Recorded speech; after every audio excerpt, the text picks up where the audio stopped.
Bonjour à tous. Aujourd'hui, nous allons parler d'une question un peu particulière. Une question que beaucoup de personnes se posent lorsqu'elles découvrent les fermes de la vie. Pourquoi tout cela paraît-il aussi structuré? Pourquoi des groupes?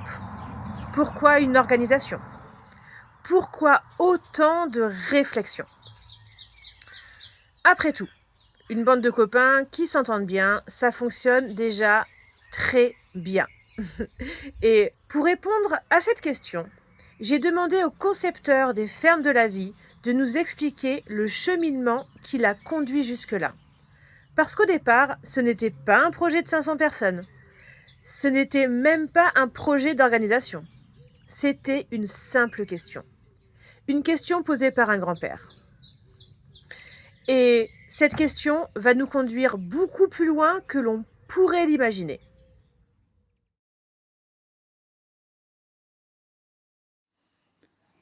Bonsoir.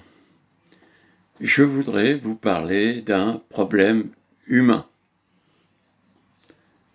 Pas d'un problème politique, pas d'un problème économique, pas d'un problème climatique. Un problème humain. Nous sommes tous montés dans une civilisation extraordinaire. Elle nous a apporté l'électricité, les hôpitaux, les voitures, Internet, les voyages, une abondance que l'humanité n'avait jamais connue. Et nous lui devons beaucoup. Mais depuis quelques années, quelque chose change. Les tensions augmentent, les ressources deviennent plus difficiles, les prix augmentent, les guerres apparaissent, les dettes explosent. Et beaucoup de personnes ressentent une inquiétude qu'elles n'arrivent pas toujours à nommer. Alors une question apparaît. Que doit faire un être humain qui pense que les années qui viennent pourraient devenir plus difficiles? Doit-il continuer comme avant? Doit-il ne rien voir? Doit-il attendre? Ou doit-il préparer tranquillement son avenir? Voilà la question des fermes de la vie. Nous ne sommes pas contre cette civilisation. Elle nous a donné énormément. Nous continuons à travailler, nous continuons à participer, nous continuons à aider, mais nous pensons aussi qu'il faut préparer demain. Car votre futur pourrait tenir à très peu de choses. Une rencontre, une décision, un apprentissage, une communauté, quelques compétences, quelques amis, quelques connaissances. Nous vivons encore sur l'inertie d'un système immense. Les magasins sont remplis, l'électricité fonctionne, les transports circulent, mais nous découvrons peu à peu la fragilité de certains équilibres. Prenons un exemple. On nous explique que nous remplacerons toutes les voitures thermiques par des voitures électriques. Peut-être. Mais cela suppose des quantités considérables de cuivre, de lithium, de métaux, d'énergie, d'usines et de transport. Les informations existent, elles sont disponibles, à votre disposition. Mais au milieu du bruit permanent de notre époque, il devient extrêmement difficile de distinguer l'essentiel. Il faut presque être un spécialiste pour comprendre ce qui est réellement possible. Alors, certains cherchent des responsables. Les riches, les pauvres, les étrangers, les vieux, les jeunes, les diplômés, les non-diplômés. J'en passe et des meilleurs. Les fermes de la vie refusent cette logique.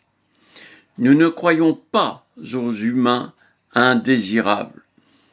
Nous pensons que chaque être humain possède une valeur, car les temps qui arrivent pourraient être difficiles, très difficiles. Et ce ne sont pas les difficultés qui nous inquiètent le plus. Ce qui nous inquiète, c'est la division, la peur, la recherche de coupables, l'abandon des plus fragiles.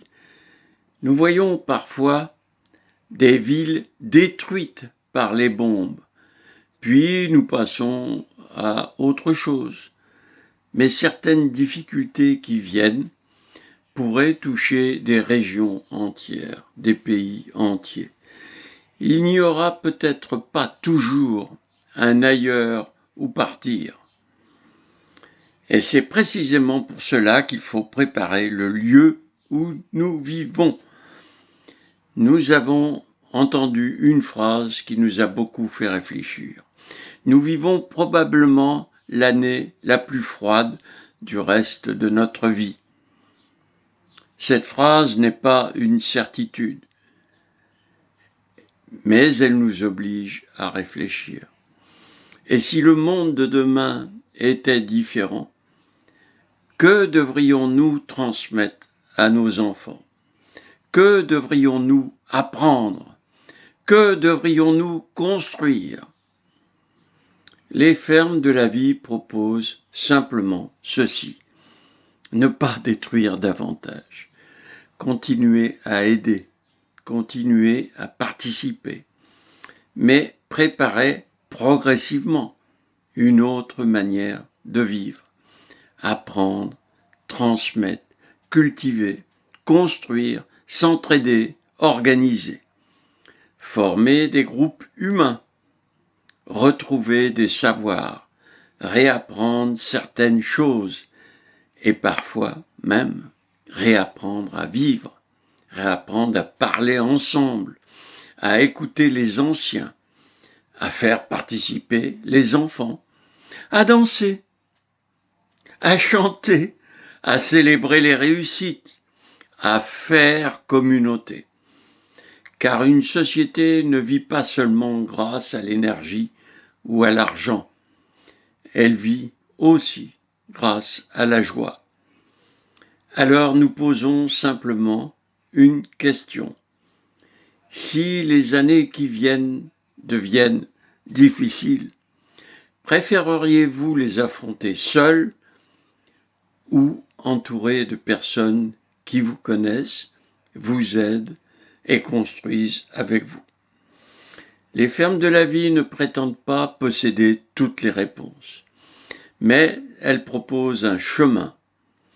Et si nous nous trompons, nous aurons créé des jardins, des amitiés, des connaissances, des lieux de vie, des compétences, des intentions.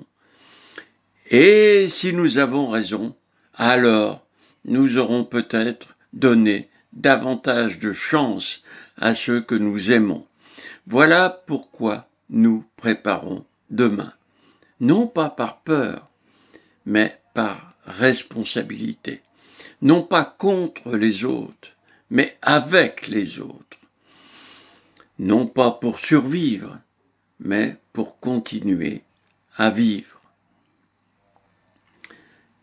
Et les fermes de la vie sont bénévoles, c'est dans notre ADN. Voilà, et nous espérons que vous serez nombreux à chercher à savoir qui nous sommes. Quand vous saurez qui nous sommes et ce que nous faisons, vous pourrez choisir en toute conscience. À très bientôt.